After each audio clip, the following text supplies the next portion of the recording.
أعوذ بالله من الشيطان الرجيم.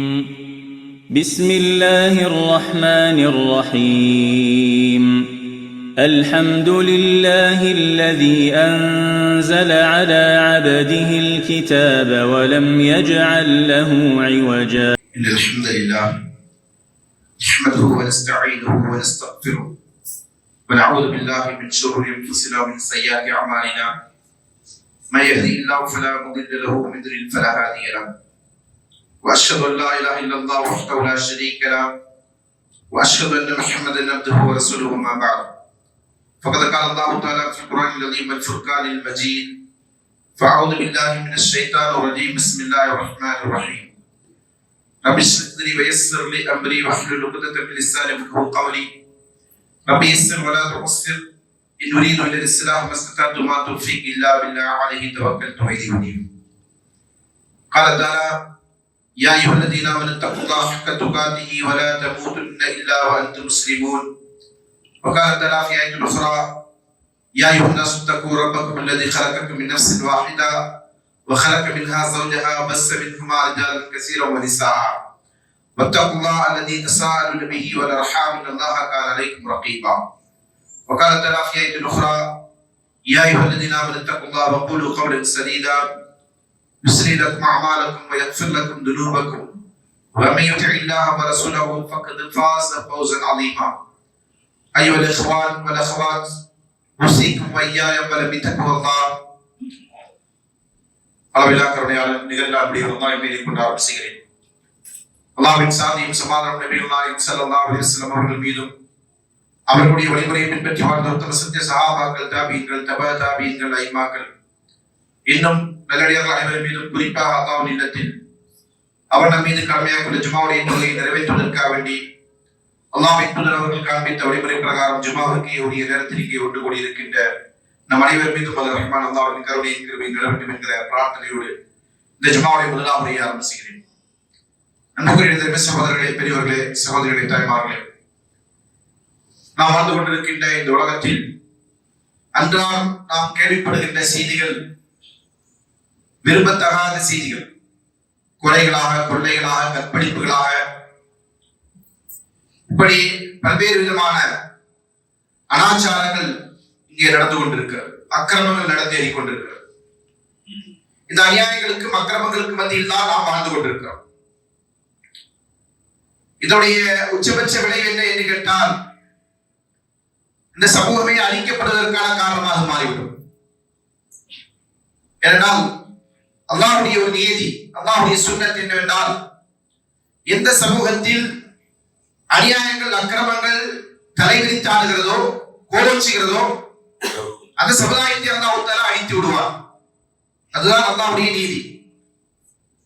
அப்படிப்பட்ட ஒரு சூழ்நிலையை நாம் வாழ்ந்து கொண்டிருக்கிறோம். காரணம், இந்த சமுதாயத்தின் இளைஞர்கள், இந்த நாம் வாழுகின்ற சமூகத்தில் இருக்கக்கூடியவர்களாக இருக்கட்டும், நம்முடைய சமுதாயத்தவர்களாக இருக்கட்டும், அவர்கள் தம்முடைய வாழ்க்கை லட்சியத்தை அறியாதவர்களாக, வாழ்க்கைக்கென்று சரியான குறிக்கோளோடு வாழாதவர்களாக இருந்து கொண்டிருக்கிற கால சூழ்நிலையில் மனம் போன போக்கில் இந்த இளைஞர்கள் வாழ்ந்து கொண்டிருக்கின்ற காரணத்தினாலே சமூகத்திலே பல்வேறு விதமான தீமைகளும் குழப்பங்களும் பெருகிக் கொண்டிருக்கிறது. இன்றைய செய்தியிலே நாம் பார்த்திருக்கின்ற இரண்டு நிகழ்வு. மது போதை, நண்பர்களாக அமர்ந்து கொண்டு மது அருந்தியவர்கள், அவர்கள் இருவர் சேர்ந்து ஒருவரை கொண்டு விட்டார். 3 பேரும் சேர்ந்தால் மது அருந்தினார்கள். அதிலே ஒரு நபரை, இன்னும் 2 நண்பர்கள், அப்ப 3 பேருமே நண்பர்கள் தான். அந்த நண்பர்கள் என்ன செய்றாங்க, இந்த போதை தலைக்கேறி அதனால் அவர்களை கொண்டு விட்டார்கள் என்கிற ஒரு செய்தி.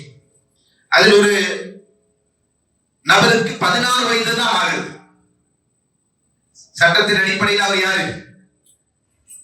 இன்னுமே பருவத்தை, அதாவது இன்னுமே அவர் குற்றவாளி என்று தீர்மானிக்க முடியாத அளவிற்கு இளம் சிறார்கள் என்கிற அந்த பட்டியல் இருந்து கொண்டிருக்கக்கூடியவர்களாக இருக்கிறார்.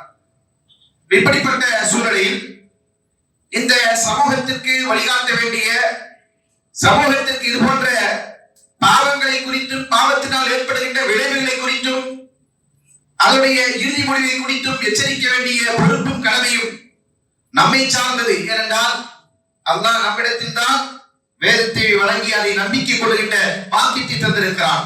நமக்கு தான் அந்த பாக்கியம் கிடைத்திருக்கிறது. அந்த மக்களுக்கு கிடைக்கவில்லை என்பதனால் தான் அவர்கள் என்ன செய்றாங்க, இப்படி தாந்தோன்றிகளாக இருந்து கொண்டிருக்கிறார்கள், அநியாயங்களை அக்கிரமங்களை செய்து கொண்டிருக்கிறார்கள்.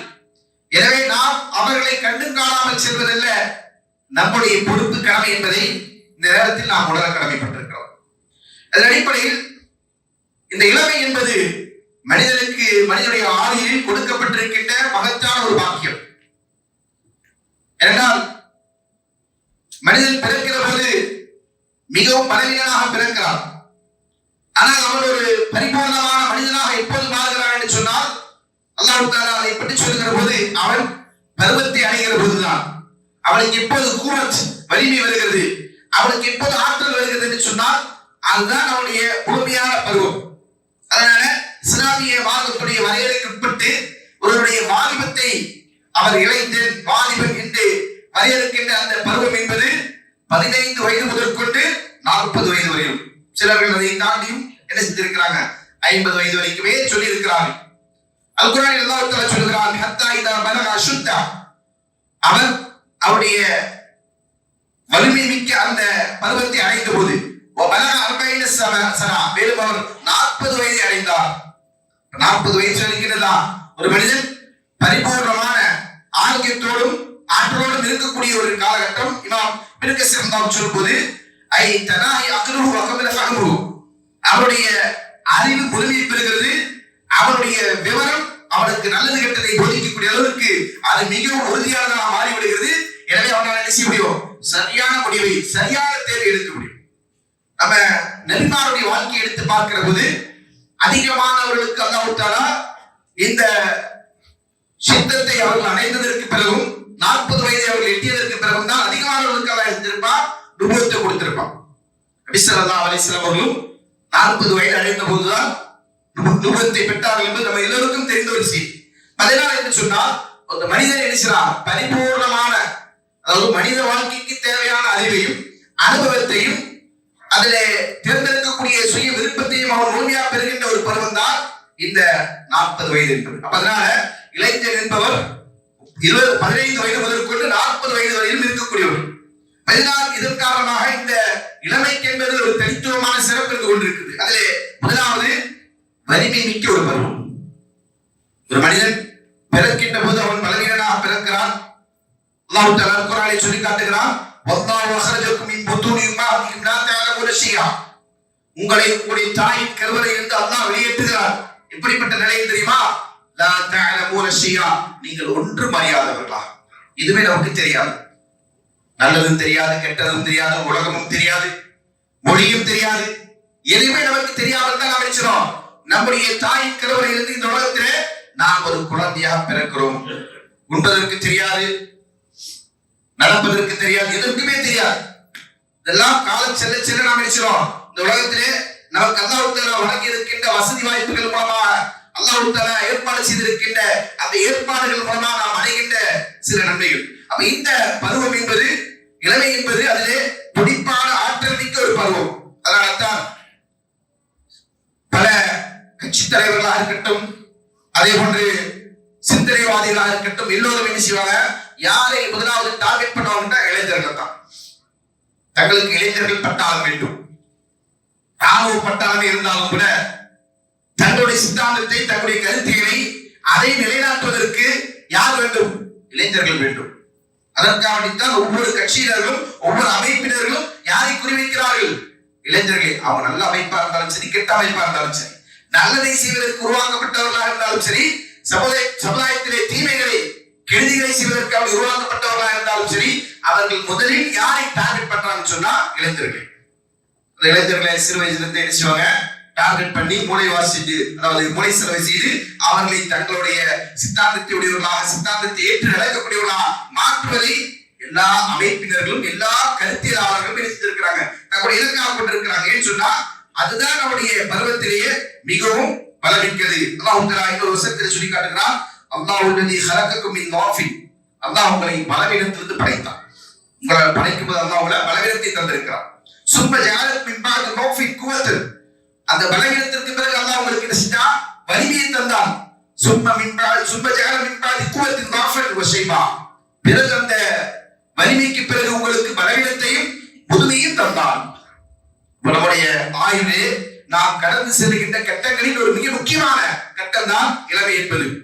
அதற்கு அடுத்தபடியாக நாம் இந்த இளமையின் சிறப்பை எடுத்து பார்த்தோம். ஆனால் மனிதனுடைய ஆயுள் காலத்தை நாம் எடுத்து பார்த்து அதில் நாம் அதிகப்படியாக கழிக்கின்ற காலகட்டம் என்ன என்று எடுத்து பார்த்தால் இதுதான் இருக்கும், இளமைதான். ஏன்னா நாம குழந்தையாக ஒரு 10 வருடம் 15 14 வருடம் இருக்கிறோம். 15 வருடம் 15 வயசுக்கு பிறகு இருக்கிறோம் இளைஞர் என்று சொல்ல முடியாது. அப்ப அந்த அடிப்படையில நாம் பிறந்தது முதற்கொண்டு 15 வயது வரையும் நாம் இருக்கிறோம் குழந்தை பருவம், குழந்தை சிறுபிராயம் என்கிற அந்த பருவம். அதற்கு பிறகு நாம் யாராயிட்டோம், வாலிபனாக இளைஞராக நல்ல பக்குவம் பெற்றவர்களாக மாறி அதற்கு பிறகு ஏறத்தாழ 40 வயது வரைக்கும் நாம் இருக்கிறோம். அந்த இளமையோடு தான் இருக்கிறோம், துடிப்போடு இருக்கிறோம், ஆரோக்கியத்தோடு இருக்கிறோம். அப்படிப்பட்ட ஒரு பருவமாக இந்த பருவம் இருந்து கொண்டிருக்கிறது. அதற்கு பிறகுதான் நமக்கு என்ன வருது, அந்த 40 கடந்ததற்கு பிறகுதான் முதியவர் என்கிற பருவம், முதுமை என்கிற பருவம், அதற்கு பிறகுதான் வயோதிகம் என்கிற பருவம். அப்ப நம்முடைய ஆயுளை மொத்தமா 100% எடுத்துக்கொண்டால் அதில் 40% எந்த காலகட்டம் எடுத்துக் கொள்கிறது என்று கேட்டால் இந்த வாலிப பருவம். இதற்காக வேண்டி இந்த வாலிபம் என்று சொன்னால் அது பயனுள்ளதாக கழிப்பதற்காக வேண்டி அதை நாம் நினைக்கக்கூடாது, வீணடித்து விடக்கூடாது. ஏனென்றால் வாலிபம் என்பது நம்மிடமிருந்து போய்விட்டது என்று சொன்னால் அது நம்மிடத்தில் திரும்ப வராது. அல்லாஹ்வின் தூதர் ஸல்லல்லாஹு அலைஹி வஸல்லம் அவர்கள் மனிதனுடைய ஆயுளை பற்றி சொல்லும் போது அமார் உம்மத்தி மா பைன 60 இலா 70, என்னுடைய சமுதாயத்தின் உம்மத்தினுடைய ஆயுள் காலம் என்பது 60 இருந்து 70 வரை. வகல்லமி யுஜிஸ், அதை கடந்து செல்லக்கூடியவங்க அப்படின்னா 70 ஓவர்டேக் பண்றவங்க கொஞ்சம் பேர் தான் இருப்பாங்க. இன்னைக்கு நம்ம நிகழ்கால உலகத்தில் நம்ம பார்க்கக்கூடிய செய்தி என்ன, 40 கடப்பதை இன்றைக்கு பெரும்பாலாக இருக்கு. 40-45 வயது ஆகிற ஒருவர் மரணித்து விட்டாருங்கிற செய்தி நம்ம கேட்கும் போது நாம் என்ன சொல்லுகிறோம், அண்டாதான இருந்தாலே, சிறு வயசு தான் அவருக்கு, சின்ன சின்ன குழந்தைகள் தான் அவருக்கு, இப்படி பேசுகிறோம். அவரை பற்றி அவருடைய குடும்பத்தை பற்றி நாம பேசிக்கொண்டிருப்போம். காரணம் என்ன, நாம் நினைத்து வைத்திருக்கிறோம் மவுத்துக்கு என்று ஒரு வயசு இருக்கு இல்லையா, வயசானதற்கு பிறகு மவுத்து. அப்ப அப்படியான ஒரு பருவம் அவருக்கு வரவில்லை. உண்மையிலே வரவில்லை தான். ஆனா இன்றைய கால சூழ்நிலையில் மனிதன் என்ன செய்கிறது, மனிதனுக்கு ஹார்ட் அட்டாக் பெரும்பான்மையானவர்கள் இன்னைக்கு இருக்கிறாங்க. ஹார்ட் அட்டாக் சொல்லி தான் மவுத்தாகிறாங்க, அல்லது பிரெயின்ல பிளட் கிளாட் ஆயிடுச்சு, அல்லது விபத்து நேர்ந்து விட்டது. இப்படி பல காரணங்களை நாம் சொல்லுவோம், அதற்கு கண்டறிந்து சொல்லிக் கொண்டிருக்கிறோம். உண்மையில் ஒரு மவுத்து வந்துருச்சு, மவுத்து ஆயிடுச்சு. நம்முடைய இந்த உம்மத்திற்கான ஆயுள் காலம் என்னதான் 60 இருந்து 70 வரைக்கும் தான். அதை தாண்டி செல்லக்கூடியவங்க ரசூலுல்லாஹி அவர்கள் சொன்னாங்க, குறைவானவங்க தான் அதை தாண்டி செல்வார்கள் என்று சொன்னார்கள், அந்த வயசை கணக்கிறவங்க. இந்த அடிப்படையில நம்முடைய ஆயுளில் மிக ஒரு நீண்ட காலகட்டமும் சரி, அதே போன்று மிகவும் ஆற்றல் மிக்க ஒரு காலகட்டமும் இந்த காலகட்டம் தான். எனவேதான் எல்லோருமே இளைஞர்களை நோக்கி படையெடுத்துக் கொண்டிருக்கிறார்கள். இளைஞர்கள் எப்படி இருக்கிறார்களோ அதற்கேற்பத்தான் ஒரு சமுதாயம் இருக்கு. சமுதாயத்துல நல்ல புரட்சி ஏற்பட வேண்டுமா அல்லது மோசமான புரட்சி ஏற்பட வேண்டுமா, இரண்டுக்கும் யார் அடித்தளமாக இருப்பார்கள் என்று கேட்டால் இளைஞர்கள் தான். ஒரு சமுதாயத்துடைய இளைஞர்கள் சீரா இருக்கிறார்கள் என்று சொன்னால் அந்த சமுதாயம் சீர்பெறும். ஒரு சமுதாயத்துடைய இளைஞர்கள் சீர்கெட்டு விட்டார்கள் என்று சொன்னால் அந்த சமுதாயமே சீர்கெட்டு விடும். காரணம், அவர்கள் கையில் தான் எல்லாமே இருக்கு. இன்றைக்கு நாம வாழ்ந்து கொண்டிருக்கிற இந்த உலகம் எப்படிப்பட்டது என்று சொன்னால் தொழில்நுட்பத்தின் உச்சத்தை தொட்டுக் கொண்டிருக்கின்ற ஒரு காலகட்டம். டெக்னாலஜி ஏஐ எல்லாம் இன்னைக்கு ஆர்டிபிஷியல் இன்டெலிஜென்ஸ் உலகத்தை ஆட்டி படைத்துக் கொண்டிருக்கிற ஒரு காலகட்டத்தில் வாழ்ந்து கொண்டிருக்கிறோம். அதிலே நுட்பமானவர்கள், அதிலே கைத்தேர்ந்தவர்கள் யாரு, இளைஞர்கள். அதை ஆக்கப்பூர்வமான வழிக்கும் அதை பயன்படுத்த முடியும், அழிவு பாதைக்கும் அதை பயன்படுத்த முடியும். மனிதனுக்கு பகரமாக ரோபோக்களை உருவாக்கி வைத்துக் கொண்டு இந்த உலகத்துடைய இயக்கத்தை கட்டுப்படுத்துவதற்காக முயற்சி செய்து கொண்டிருக்கிற ஒரு காலகட்டம். அதற்கு சென்ஸ் கிடையாது, இதற்கு ரோபோக்கு சென்ஸ் கிடையாது, சென்சார் தான் இருக்கு. சென்ஸ் என்பது மனிதனுக்கு தான் இருக்கு. சென்சாருக்கு கொண்டு இயங்கிக் கொண்டிருக்கிற அந்த கருவிகளை பொறுத்தவரையில் அது மனிதன் அதை எப்படி அதை ஆக்கப்பாதையிலே பயணிக்க வைக்க வேண்டுமா அல்லது அழிவு பாதையிலே பயணிக்க வைக்க வேண்டுமா என்பது இந்த இளைஞர்கள் முடிவு செய்கிறார்கள்.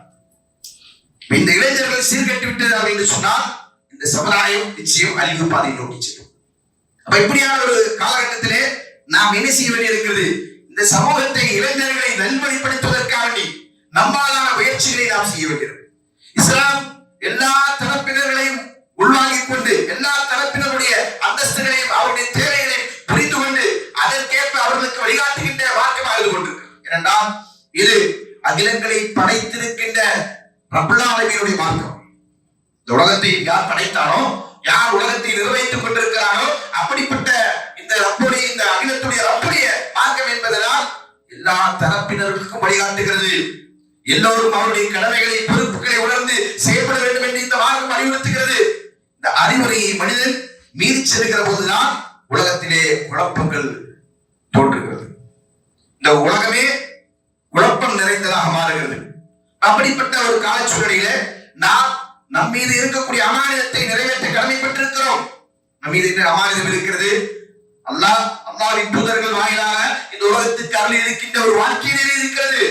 ஒரு சத்தியம் இருந்து கொண்டிருக்கிறது, ஒரு வேதம் இருந்து கொண்டிருக்கிறது, ஒரு வழிகாட்டுதல் இருந்து கொண்டிருக்கிறது. அதன்பால் மக்களை அழைக்க வேண்டிய, அதன் பக்கம் மக்களுக்கு அறிவுரைகளை செய்ய வேண்டிய மகத்தான கடமையின் பொறுப்பு நம்ம இருந்து கொண்டிருக்கிறது. ஆனால் இன்றைக்கு அந்த பொறுப்பிலிருந்தும் கடமையிலிருந்தும் வெகு தூரம் சென்று கொண்டிருக்கிறோம். நமக்கு எல்லோருக்கும் பொறுப்பு. வேற என்ன பொறுப்பு? அவரவர் அவருடைய பொருளாதாரத்தை, குடும்பத்தை, வியாபாரத்தை அதையெல்லாம் கவனிக்க வேண்டிய பெரும் பொறுப்பு இருக்கிறது. எனவே இந்த பொறுப்பை நாம் பேசுகிறோம். அல்லாஹ் பாதுகாத்த சில மக்களை தவிர, அல்லாஹ் அருள் புரிந்திருக்கிற சில மக்களை தவிர பெரும்பான்மையினர்கள் அதிலே அலட்சியம் காட்டுகிறார்கள். அதுக்கு அர்த்தம் எல்லாருமே வந்து வாங்க தாவா களத்துல வந்து லைனா நில்லுங்க இல்ல. அந்த பணியை, இந்த மார்க்கத்தை மேலோக செய்கின்ற பணியை செய்வதற்கு என்ன தேவையோ அதிலே அவரவருடைய பங்களிப்பை நம்ம கொடுக்கணும். அது எதற்காண்டி?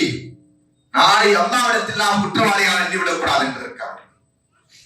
பனி இஸ்ரவேல் சமுதாயத்தை பற்றி அல்லாஹ் நமக்கு சொல்லி காட்டுகிற ஒரு செய்திதான், அல்லாஹ் அவர்களுக்கு சனிக்கிழமை தினத்தன்று மீன் பிடிப்பதற்கு அல்லாஹ் தடை செய்தான். அவர்கள் என்ன செஞ்சாங்க? அந்த தடையை மீறுவதற்கான தந்திரங்களை செய்தார்கள். அதை பார்த்துவிட்டு நம்பிக்கை கொண்ட மக்கள், நாளை மறுமையில் அல்லாஹ் நம்மை கேள்வி கேட்பான், நம்மை குற்றம் பிடிப்பான், நம்மிடத்திலே விசாரணை நடத்துவான். இந்த அநியாயங்கள், அக்கிரமங்கள் நம் கண் முன்னாலே நடந்து கொண்டிருக்கிறது. அதை கண்டு காணாமல் நாம் இருந்து விட்டோம் என்று சொன்னால் நாமும் அல்லாஹ்விற்கு முன்னால் பதில் சொல்ல கடமைப்பட்டவர்களாக மாறுவோம் என்கிற எண்ணத்தோடு அந்த மக்களை என்ன செஞ்சாங்க? ஒரு கூட்டம் தடுத்தார்கள். அப்போது இவர்களை பார்த்து இன்னொரு கூட்டம் சொன்னார்கள். அவங்க பாட்டு அவங்க வேலை செய்யறாங்க. அந்த மக்கள் பேசுறாங்க, தாந்தோன்றிகளா இருக்கிறாங்க, முகவாக்கரைகளா இருக்கிறாங்க, அல்லது கட்டுப்படாத சமூகமா இருக்கிறாங்க. அவங்க இஷ்டத்துக்கு செஞ்சுட்டு போறாங்க. உங்களுக்கு என்ன நேர்ந்தது? இன்றைக்கும் அதே கேள்விதான் இதை நாம் சொல்லுகிற போது நம்மை பார்த்து முன்வைக்கப்படும். A team, B team, C team சொல்லுவோம் இல்லையா? அதுல சி டீமுடைய கேள்வி என்ன கேள்வி? நீங்க ஏன் அந்த வேலை செய்றீங்க? உங்களுக்கு ஏன் அந்த வேலை? உங்களுக்கு இந்த வேண்டாத வேலை? நான் இல்ல சில பேருக்கு அப்படியே இருந்தது, வாதங்கள் வருகிறது. உங்களுக்கு இந்த வேண்டாத வேலை? அப்போது அல்லாஹ் தஆலா அந்த செய்தி சம்பவத்தை சொல்லி காட்டுகிற போது அந்த மக்கள் அவரை பார்த்து சொன்னதை அல்லாஹ் தஆலா குர்ஆனில் சொல்லி காட்டுகிறான். இது தஅதுன கௌமன் அல்லாஹ் முஹ்லிக்கும், அல்லாஹ் அழிக்க இருக்கின்ற ஒரு சமுதாயத்துக்கு நீங்க ஏன் உபதேசிக்கிறீங்க? அல்லாஹ் அந்த சமுதாயத்தை அழிக்க போறான், நாசம் செய்ய போறான் தெரிகிறது. அல்லாஹ்வுடைய வரம்பை மீறுகிற போது, ஒரு சமுதாயம் அநியாயத்திலே மூழ்கி கிடக்கிற போது அந்த சமுதாயம் அழிக்கப்படுவார்கள் என்பது அல்லாஹ்வுடைய நீதி. ஆரம்பத்தில் நான் சொல்லி காட்டினேன். அது உலகம் முழுக்க கடந்த காலங்களிலும் இதைத்தான் அல்லாஹ் தஆலா நீதியாக வைத்திருக்கிறான். அதனால தான் இந்த சமுதாயத்திலும் அது நடந்தேறுவது சாத்தியமல்லாத ஒன்றல்ல என்பதை நாம் சொல்லி காட்டினேன். இப்போது அவர்கள் சொன்னார்கள், யார் அந்த மக்களை தடுத்துக் கொண்டிருக்கிறார்களோ, சீர்திருத்தம் செய்து கொண்டிருக்கிறார்களோ அந்த மக்கள் சொன்னார்கள், காலு மகதரத்து நிலா பிக்கும் வலஅல்லஹும் யத்தகூன். நாங்கள் ஏன் அவர்களுக்கு உபதேசம் செய்கிறோம் தெரியுமா? ஒருவேளை அவர்கள் அவருடைய பாவத்திலிருந்து தெரிந்து வாழக்கூடும் எங்களுக்கு எதிர்பார்ப்போம். ஒருவேளை நாம சொல்லக்கூடிய உபதேசத்தை கேட்டு அந்த மக்கள் நல்லவர்களா மாறலாம், அல்லாஹ்வை அஞ்சக்கூடியவர்களா ஆகக்கூடும், வலஅல்லஹும் யத்தகூன், அல்லாஹ்வை அஞ்சக்கூடியவர்களா ஆகக்கூடும் என்கிற ஒரு எதிர்பார்ப்பு. இன்னொன்னு, காலு முதலாவது சொன்ன காரணம் இதுதான், மஅதிரத்தன் இலா ரப்பிக்கும், நாங்கள் ரப்பிடத்தில் நிரபராதிகளாக மாற வேண்டும். இதை சொல்லாமல் நானும் அதை கண்டு வேடிக்கை பார்த்திருந்தேன் என்று சொன்னால் என்னையும் அல்லாஹ் கேட்பார், ஏன் நீ அமைதி காத்தாய், நீ ஏன் மௌனம் காத்தாய், நீ ஏன் அதை தடுக்கவில்லை என்று அல்லாஹ் என்னை பார்த்து கேட்பார். அப்படி கேட்கக்கூடிய சூழ்நிலை, அல்லாஹ் என்னுடைய கடமையை நான் நிறைவேற்றி விட்டேன், என்னால் முடிவானதை நான் செய்து விட்டேன், என் சக்தி என்னவோ அதை நான் இது செஞ்சேன், பிரயோகித்து விட்டேன், அதற்கு மேல் எனக்கு ஒட்ட முடியாது.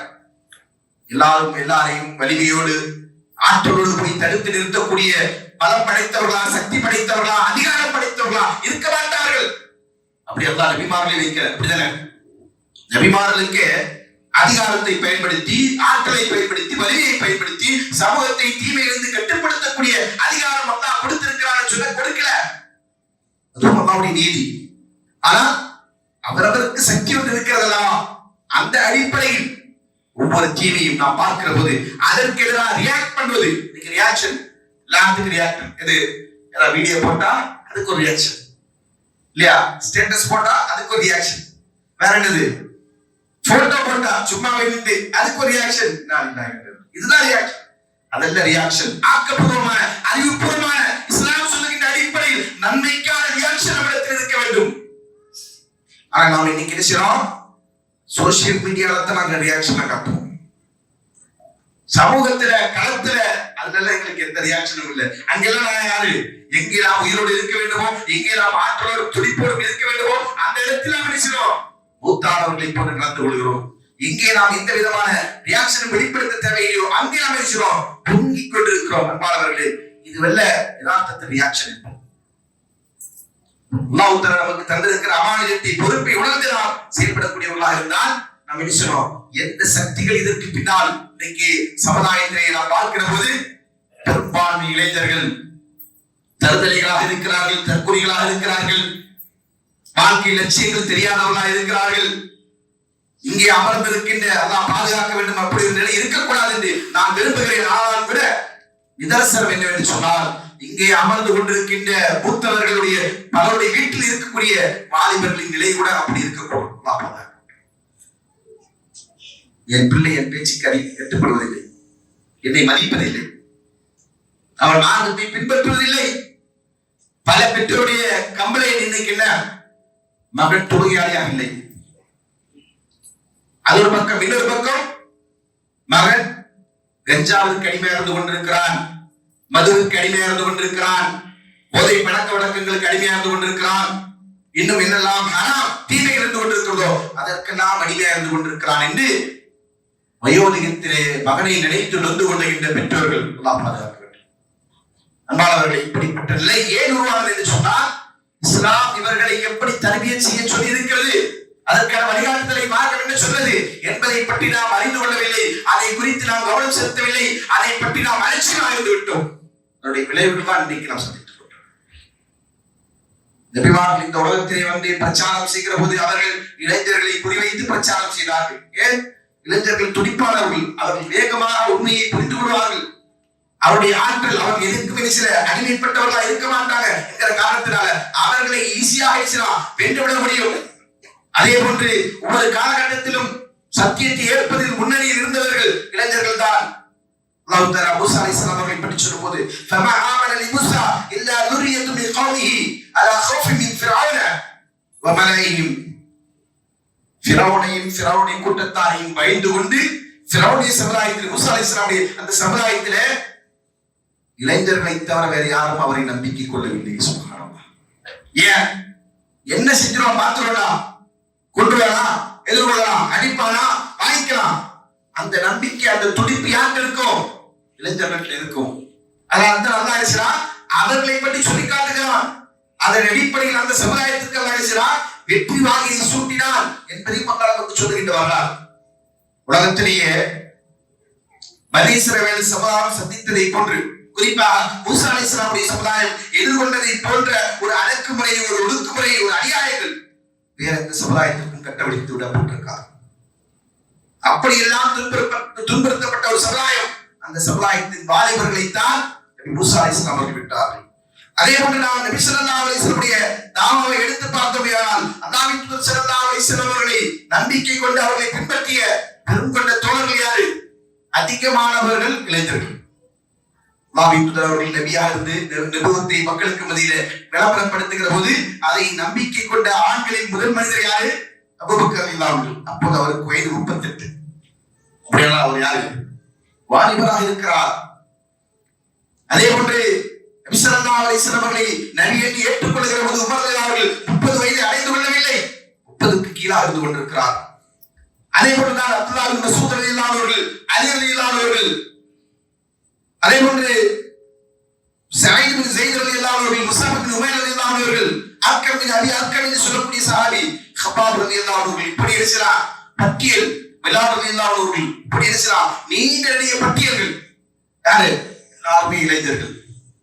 இங்கே கூட நம்ம தமிழகத்துடைய தாவாவுடைய வரலாறு அல்லது தௌஹீதுடைய வரலாறு எடுத்து பார்த்தால் 40 ஆண்டுகளுக்கு முன்பாக இந்த களத்திற்கு வந்து களமாடியவர்கள் யாரு?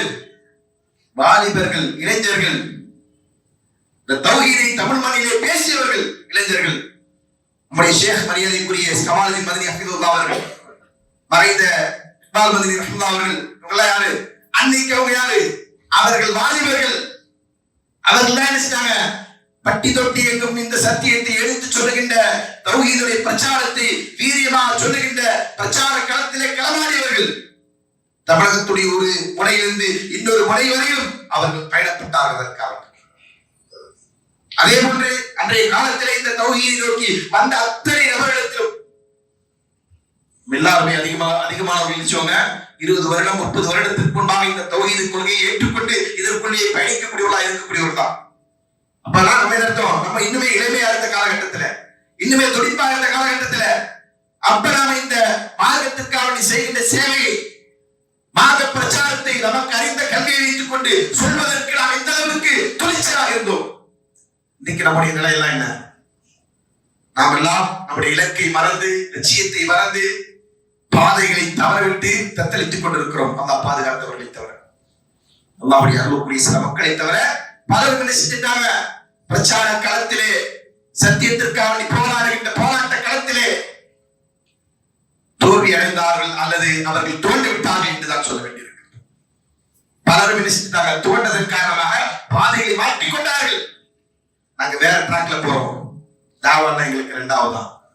நாங்க அதிகாரத்தை நோக்கி செல்கிறோம், வலிமையை நோக்கி செல்கிறோம், செல்வாக்கை நோக்கி செல்கிறோம், செல்வத்தை நோக்கி செல்கிறோம் என்றெல்லாம் தெய்வத்தானவர்கள் பலரும் இருக்கிறார்கள். உங்களுடைய இலக்கு மறுமை என்று சொன்னால் பாதையும் ஒன்றாக தான் இருக்க வேண்டும். பாதை மாறக்கூடாது. கடைசி வரையிலும் அதே பாதையில் நிலைத்திருக்க வேண்டும். எந்த சத்தியத்தை நாம் ஏற்றுக்கொண்டிருக்கிறோமோ அந்த சத்தியம் அதுதான் உண்மையில் மறுமையில் மனிதனுக்கு நிலையான வெற்றியை தருகின்ற ஒரே வழி. அந்த சத்தியத்திற்காக நாம் நினைச்சோம் நம்முடைய உயிரையும் கொடுப்பதற்கு தயாராக இருக்க வேண்டும். அதற்காக நினைச்சோம் இந்த சத்தியத்தை நோக்கி மக்களை அழைத்துக் கொண்டிருக்க வேண்டும்.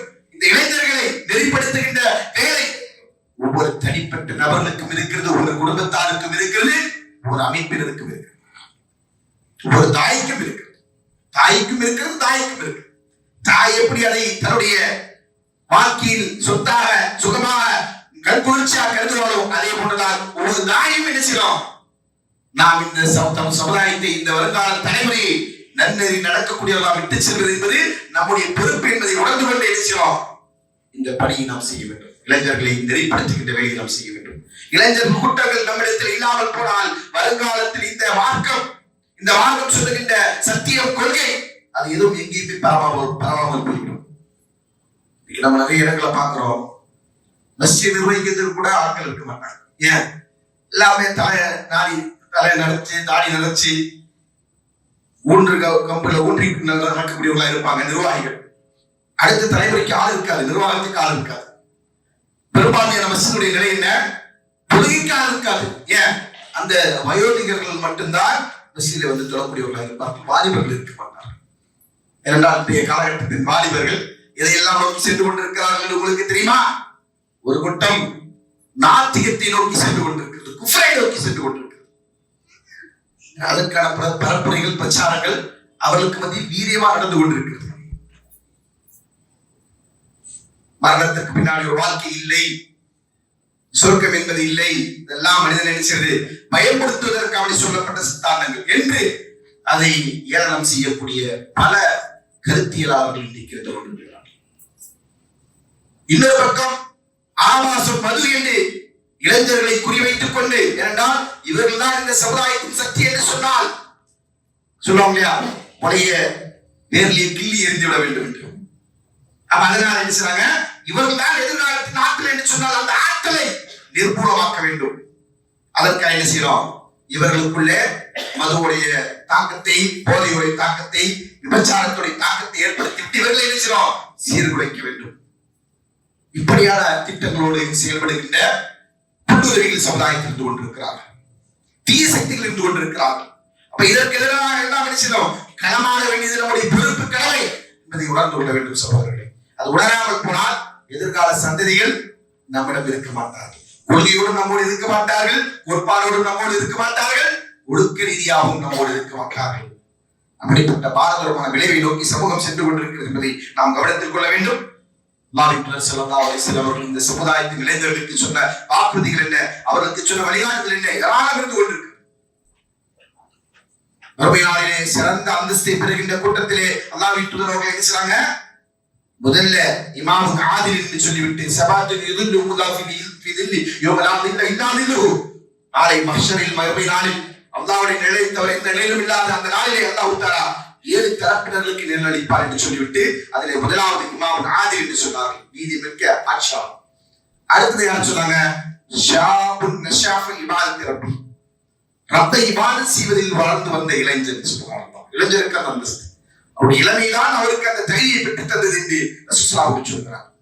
அதனால்தான் இளைஞர்களை வழிநடத்துவதற்கு அல்லாஹ்வின் தூதர் பல்வேறு ஆலோசனைகளை, அறிவுரைகளை வழங்குகிறார். யா மாஷர் ஷபாப் மன் இஸ்ததா மின்கும் பாத் ஃபலியதஸவஜ், ஓ இளைஞர் கூட்டமே, உங்களுக்கு யாருக்கெல்லாம் திருமணம் செய்வதற்கு வலிமை மாற்றம் இருக்கிறதோ அவர்கள் திருமணம் செய்து கொள்ளுங்கள்.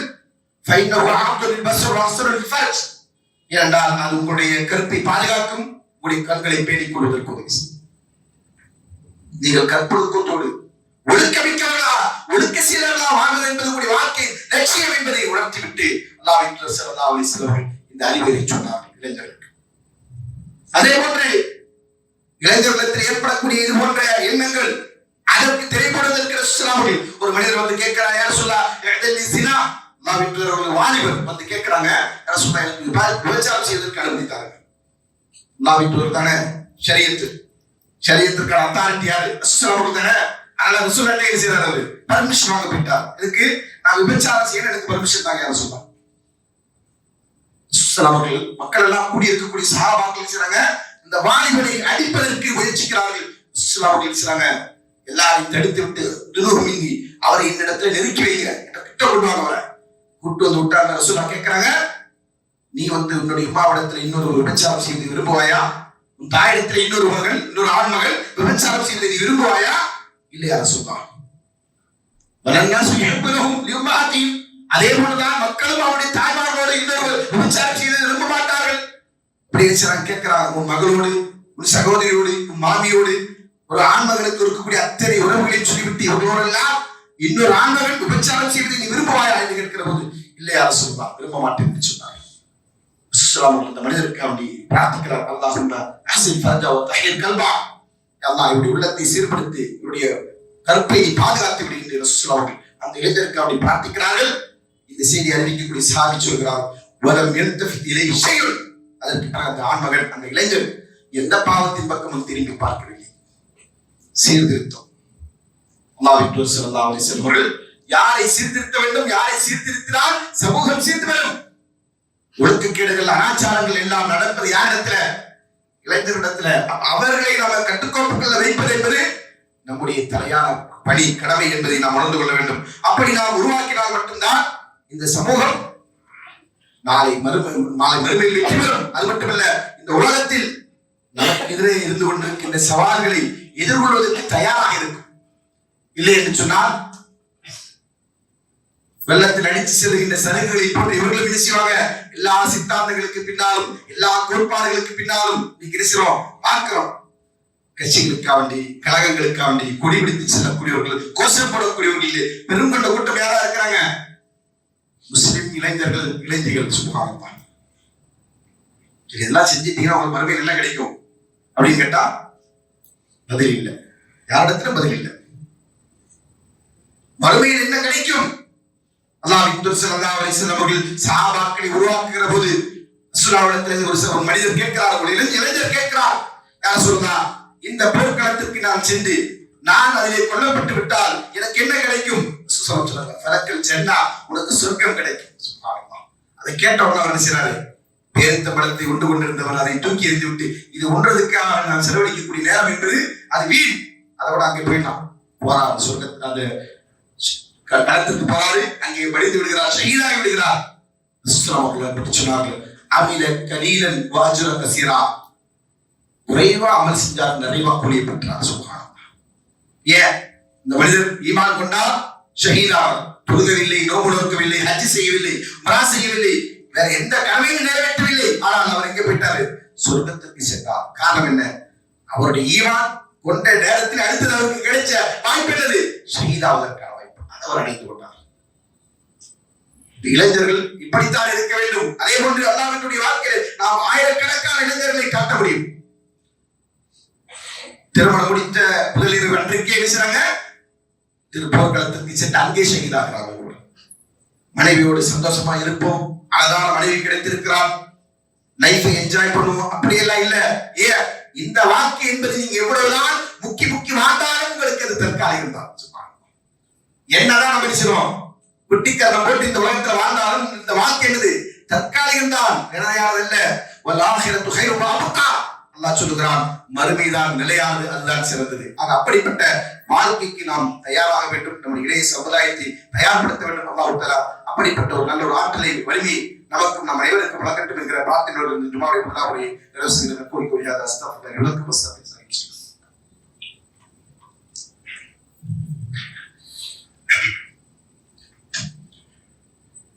அல்ஹம்துலில்லாஹி ரப்பில் ஆலமீன், ஸல்லல்லாஹு அலைஹி வஸல்லம். நம்முடைய மஸ்ஜிதுடைய சில பராமரிப்பு பணிகள் நடந்து கொண்டிருக்கிறது, தாங்கள் அறிவீர்கள். அதை வசூலாக நிர்வாகம் அதற்கு எந்த உதவியும் கேட்கல. உங்களுக்கு யார் மனம் வந்து அதற்கு தேவையான செலவினங்களை பொறுப்பேற்றுக் கொள்வதற்கு முன் வருகிறீர்களோ அவங்க என்ன நம்முடைய அலுவலகத்தை நாடி உங்களுடைய ஸ்பான்சர்ஸ், உங்களுடைய பங்களிப்பை அந்த மஸ்ஜிதுடைய பணிகளுக்கு வேண்டி கொடுக்குமாறு அன்பை கேட்டுக்கொள்கிறேன். நாம் அல்லாஹ்வுடைய பாதையில் செய்யக்கூடிய செலவினங்கள் அனைத்தும் நமக்கு இம்மையில் அது நம்மை, மறுமையில் நமக்கு அது மகத்தான கூலியா அமைந்து விடுகின்ற விஷயம் என்பதை நினைவில் கொண்டு அல்லாஹ்வுடைய இல்லத்திற்காக இது போன்ற பங்களிப்பை செய்யுமாறு கேட்டுக்கொள்கிறேன். அல்லாஹ் நம்முடைய நல்லறங்களை அனைத்தையும் பூர்த்தி கொள்வானாக. இந்த விசாரணை வலதுக்கு